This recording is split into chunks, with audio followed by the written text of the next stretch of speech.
Hello friends, আপনারা দেখছেন মৌসুমি tutorial. মৌসুমি টিউটোরিয়ালে আপনাকে স্বাগত। কতদিন থাকবে কনকনে ঠান্ডা, জানালা হাওয়া অফিস?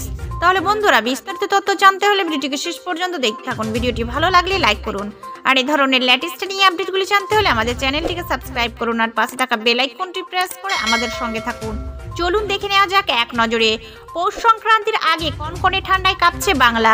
গত 48 ঘন্টায় পারদ নেমেছে 5 ডিগ্রি। দিনের তাপমাত্রা স্বাভাবিকের চেয়ে 2 থেকে 3 ডিগ্রি কম। কলকাতায় তাপমাত্রা নেমেছে 12.8 ডিগ্রিতে। পশ্চিমের জেলাগুলিতে পারদ 8 থেকে 10 ডিগ্রির মধ্যে ঘোরাফেরা করছে। উত্তরবঙ্গেও পারদ নেমেছে অনেকটা। আবহাওয়া দপ্তর বলেছে শনিবারই মরশুমের শীতলতম দিন। ডিসেম্বরের মাঝামাঝি হাড়ে কাঁপুনি ধরিয়েছিল শীত। উষ্ণ ছিল বর্ষশেষ ও বর্ষবরণও। শেষবার গত বছর 17 ডিসেম্বরে কলকাতার তাপমাত্রা নেমেছিল 13.7 ডিগ্রিতে।